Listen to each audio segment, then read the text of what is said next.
We're gonna start with the Scourge right now. On the terms of Scourge, you're actually going the Berserker with Marauder mix, Scholar runes, and I always got leaderships here, but actually the best is still the Cerus one, so actually I hope... Oh, I don't have the Cerus here. I probably leave it in the chest, so Cerus one, so actually this is the eyes above you, so that it is. Yeah, on the terms of Ritualist, you can play the Thief also, but in the terms of Scourge, actually the Cerus is better one, is the eye on the elite skill. You are playing GS, you can play Scepter and Torch or Focus or Axe Focus, depends actually. Only one way it's different in this is that if you're going over the Axe, you actually need to go Spite and Soul Reaping, and if you're playing the how is that called? If you're playing the Scepter like I'm playing right now, you need to go Curses. Okay, so this is it. In the terms of the Soul Reaping, you should be using this kind of the build to get more critical hit chance, to get more DPS, and I'm up to using this because actually when you're entering the Shroud, every time you're going F5, because it's actually giving you the Shroud ability, right? Because it's Scourge, it's acting differently, but it's actually the Shroud, so it's remove the conditions from you and giving you swiftness, so actually it's good. In the terms of the curses, that's some skill that hitting, but what is the important stuff is Plague Sending. Your first attack after entering the Shroud, transfer condition. So that means when you entering the enemy and pop the F5, also as I was talking to you, F5 is even on you and even on the shade as itself. You see that if I'm putting the F3, it's also giving the stuff around me and around the shade. Okay, so the F skills is inside of the shades and also around me. That's acting that we are two shades now. So this is why it's so powerful to play Scourge. And this is it. Okay. On the terms of the another stuff that is going, it's part of the corruption. Actually, the Shroud skill too. This is why we gave you the advices how to strip on range, and also it's removing the boons and convert them to condition. So it's also good because if you slash like F1 on the range and slash F2, actually you're removing the conditions, convert them to the boons on allies, and also if I'm counting that bad, yeah, but only on 2 targets, and you do the opposite stuff inside of the enemy. Okay, so actually this is it. And the last and important stuff, actually, what is giving the most of the strips on the Scepter is you need to go Lingering Curse. You see, it's gonna change your number 3. It's now hitting the 5 targets, and it's removing the boons to conditions or just transfer them. So you're hitting one enemy, you just need to pick one enemy and cast it on him, and actually enemies around them get out of the boons. So this is it, why it's so powerful. So this is it on the corruption lines, or sorry, not the corruption, curses line. The Scourge as itself, you know that abrasive gift is actually good because when you got barriers to allies, you remove conditions. So that means F3 and healing skill actually giving you the barriers. Also, if you look on the stuff around it, it's nothing more here, but actually this skill and this skill remove conditions from you and allies because you're giving barriers around that. Also, these 2 skills should be used every time the commander is calling for the bunker or stuff, because actually you're giving whole sub squad more HP, not more HP, the barriers. Okay, so actually this is the mitigation you can do as the Scourge. The concentration expertise, nothing like to talk about. When you remove or corrupt the boon from the enemy, gain barrier. So actually it's good, it's 1 second cooldown, so you're permanently getting the barrier, so actually your sustain is really high if you just know how to remove the stuff. And I think I answered many Scourges that got problem with the sustain and self-sustain. They actually low on HP and stuff and dying a lot because they don't removing the boons from the enemy. So this is it, and it can be only do, I will show you after this, the Sun Savant. I know many of you wanna do this. Actually, the Demolicro, nothing against that. Many of you are using Desert Improvement because if you're using the Shade, actually you give the barriers, it's synergized with the whole build and actually giving some vigors to 5 allies around you. When you apply barrier, you grant 2 bull to affected allies. It's also good. And you got like, you can use 3 of them actually. You see, you can use 3 of them. If you're using this, I only recommend this, the Sun Savant, I'm only recommending for the new players, because with the Shade skills, you need to be hitting the enemies. As the first stuff I probably should say it on the start was, if the Scourges or the Necromancers as itself don't do their job, we cannot win. Because we cannot stop the enemy from pushing, because the Necromancers actually just creating the area that the enemy cannot push to us and creating the pressure. So if they're not stripping, they don't hitting the wells, they don't stripping over the weapon skills or the breaches, and don't move correctly and do the stuff what the commander is calling, actually after that it's gonna break like the domino, because the Necromancers are like opening force for the DPS and even the enemies pushing inside of the squad, in our squad I mean. If you have 8 Scourges and only 3 of them doing the job, actually you're gonna die also, because you need to have this stopping power from the Scourges to open the enemy, so another DPS classes can move fully spike here and getting CC inside that, so enemy gonna stop from the push. Okay, so understand this, and this is also why many commanders don't give the players chance in many of alliances and guilds to start as the new player on Necromancers. You need to have really high experienced players on the Scourges. In my personal experience, from the 20 new players in each alliance and guild, if they want to start on Necromancers, whole 20, only 1 or 2 can do it from the 20 players. So this is like some numbers. After so many years I'm playing this game, so actually the numbers are true on that. So this is it. Okay, the well calls is easy, but I saw the many players doing it bad. You need to put first on the ground Well of Corruption. Why? Because you need to first remove the boons from the enemy, and after that you need to place a second one, because this is the way how it's work. Okay, so first corruption, after that suffering on the well calls, and immediately after that job is not done, like I'm putting the keyboard somewhere, the hands from the keyboard somewhere else. Actually after the well calls I'm again putting the shades in and go F2, F3. If we are melee I'm going also F5. Okay, and dodging again. Also if I'm reaching the melee, I'm using immediately Trail of Anguish. Why? Because Trail of Anguish, it's like this straight behind you, and it's removing the boons from the enemies also. Okay, so it's not only the break stun, it's actually your tools to give fucking high boon strip and DPS. Okay, so it is like it is. As you see, there's the 10 targets cap, not 5, 10. You can hit with this skill 10 targets around you if you are in melee, or if the enemy is pushing, so you can just pop it and slowly get back, put the breaches and stuff. Actually one of the stuff that I'm doing if I'm playing this is, if the enemy is pushing us over like this point, I actually go this, dodge once and breaches, after that swapping and waiting for the calls if there will be nightfalls or spike or whatever. Okay, so this is it. And staying stuck with the commander, and shades again immediately. Okay, so I don't want to forget to shades. On the shade calls, the shades should be every time when you're reaching the enemy, on the calls of pools, on the calls of, I don't know, range spikes, meal spikes, whatever you call. Okay, this is big CDs actually. The corruption and suffering got really big CDs, so actually it need to be correctly played. This is why we want, all our commanders want to play it like on our calls with the rest of the stuff that should be inside of the well call, right? So it's like this. Same with the breaches. The breaches, this last elite skill is breach. Breaches, we call breaches. It's giving it's making the area that's converting boons to conditions, and it's pulsing. Actually it's great defensive, also the offensive tool, because you're creating the area that enemy cannot have so much boons and are easy and vulnerable to CC and to spike DPS.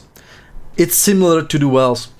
On the terms of, I'm starting on the GS, on the terms of GS, actually Nightfall even was nerfed. It's actually good.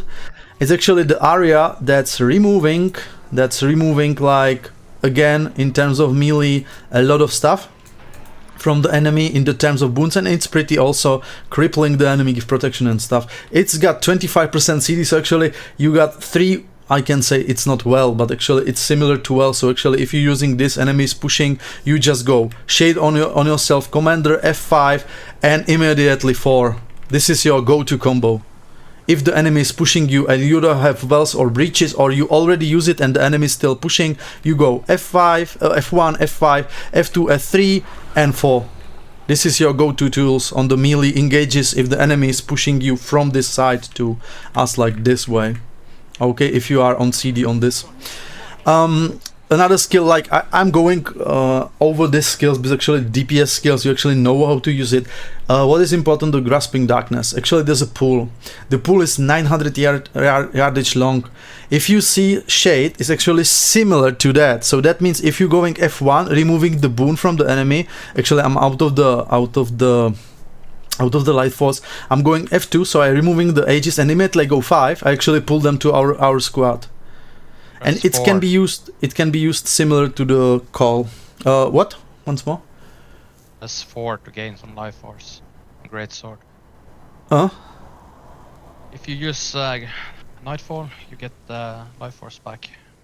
Yeah, I know you got life force. I know. But actually I was thinking that you moving about the pools. So actually this is it, right? So it's about that you actually can easier get this pull. So F1, F2, and pull, and you got immediately players on your tag that melees can hit. So this is the rotation, and you should be pulling. If you're playing Necromancer, you should be pulling one side on the calls, and if there is no big squad enemies but tons of roamers around on the CD, you don't need to call for that. Right? You see one enemy there that is shooting us with a bow, immediately to us, kill him. Same like the DHs, similar to that. Okay, I'm swapping back. Actually, I'm using a bit more. I know it's kind of old stuff, but actually I pretty like it. I'm using the Oppressive Collapse and the Harrowing Wave, so I'm using Torch. It's about that number 5 is actually really good CC on the enemy target, and number 5 is actually like the wave in the Corrupted, and it's giving also good DPS. If you're playing Focus, it's perfectly fine, so this is just Minehead, so you can play this. And on the terms of the Scepter, the range spikes, if you don't using shades, you should be actually always have one shade left in your ammo. So you got one shade if the enemy is pushing you or need necessary somewhere else. You should avoid this when the fight is starting so you don't have the shades. So careful on that. I will go for that stuff. Actually, I will go for the stuff. For the range, you should be using, you always, as the Necromancers, guys, please understand this, because if you don't do this, actually, you never be better on the Scourge as itself. You need to take targets all the time. If there will be enemy in front of us, this will be our enemy, and also I am a commander marking them. You should take him, because you need to all the time, even you playing X, you need to have targets. You cannot blindly go like this and spamming the skills around. You need to have always targets. Because if I'm calling for the range somewhere or any other commander, you going directly number 2, number 3, because this is friendly target, I cannot use it, okay? So number 2, number 3, it's important, okay? You can go 4 on this or shades and stuff, okay? So this is it. So this is basics. One thing that I want to say, don't use F4 on the pushes, even like we are pushing inside of the enemy squad. Don't use F4, but actually you're gonna fear the enemy from our spike, because if the commanders want to spike here and you go fear, you actually fear them here, and actually the spike is on this point, so actually you fear them out of our DPS and our CCN also. So don't use fears if we are pushing in. Same with the range spike. If you're going range spike or close spike, or how do you want to call it, doesn't matter. Don't use F4. You're gonna actually fear the players from the spike and pulls. only when you use the fears. It's if the enemy is pushing us so hard and still are on us on top of our tech, you're gonna go F1 and immediately F4 after that with the rest of the cascade of F5 and rest of the skills with the breaches and so on, because actually in these times you need that CC to stop them from pushing, right? So this is it. This is it. There was a question about the staff. Actually, I'm not against the staff, but actually if you're playing the staff, you need to go this, because soul marks making the staff unblockable. So actually everything you're gonna be hitting from 2, 3, 4, 5 is actually always hit the enemy. Okay, so you need to play this if you're playing the staff. But in my eyes, actually the staff is not bad, but what is important, you need to play it over the GS. You don't have so much luxury to leave Scepter or even X here to leave it. You need to go over the GS. If you want to play staff, you need to go staff and Scepter, dodge, focus, or X focus on the terms of that. Okay, so this is it, right? And also I forgot to show you, if you're playing like this, because I think like 95% Necros playing this. Is this focus? No, this is focus. Yeah. You need to go spite. You need to go spiteful talisman here. This is also good, but actually they kind of changed this. Okay, so that's the vitality based on representative of power and life force, so actually it's gonna help you. Also it's good to go this if you're playing some kind of signets, but actually it's not useful. It's good to go lesser spinal shivers because it's similar to this, so actually you got more boon remove pressure. It's also good. And on the last, you need to go, you don't play close to the death because you are not here from the DPSing. Yeah, it can be played on the ritualist. Actually this can be played on the ritualist because it's got different types of stuff. So close to that is good there because it's similar to the reps one like we showed like a couple of minutes ago. But you need to go spiteful spirit because you're gonna cripple and remove boons from the enemy when you entering the shroud. As I was saying a few minutes ago, the shroud in the Scourge is F5. So if I'm just putting this, I'm getting some stuff. So actually watch right now, everything's happened, and right now I'm gonna show you what I mean because it's not nicely seen in detail. I'm gonna swag for Sandstorm actually so you see it. So if I put somewhere shade, everything in F2 to F5 is actually will be cast on the shade and on me. Okay, so watch it right now. Go and F5, it's shade and it's actually on the shade and on me. So it's similar, right? So remember that. So this is it. Any other questions in the chat on the terms of anything? It's actually, again, it's the basic guide. Actually the stuff you find on like 90% of pages nowadays. It's nothing like hard to understand.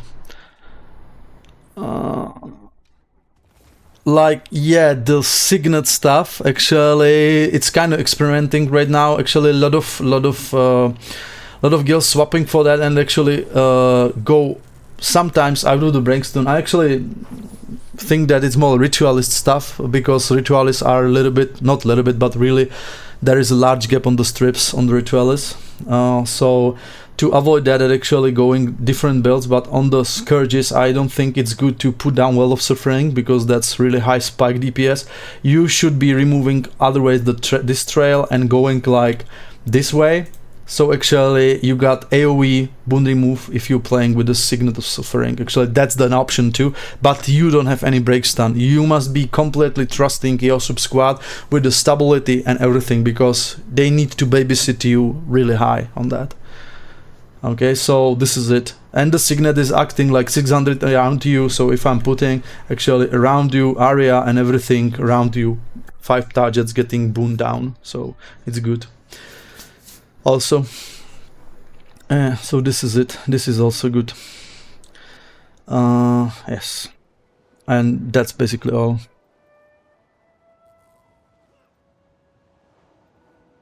Like, yeah, you can go it because actually you see that the converting boons converted to condition. So actually, Sandflare is also good. Yeah, this is what I'm talking, Imik. I actually say that like 1 minute ago. Yeah, Sun Savant.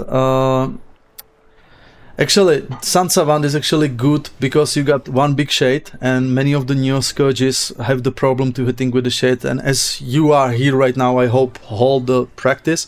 If you join right now, you don't understand anything because everything was said before, but you need to hit with the shade skill. And many of the new Scourges or like players that swapping on them actually have problem to hit with the smaller ones. They got problems to hit enemy with the smaller ones and using the F2 stuff around, and also so to avoid that you're going big one. But as I was saying, you use it only when you are starting. Otherwise you're using this like I was showing you. Sun Savant is only used when you are starting with Scourge to have 100% sure you're hitting. Yeah, this is it. Oh, any other questions? Okay.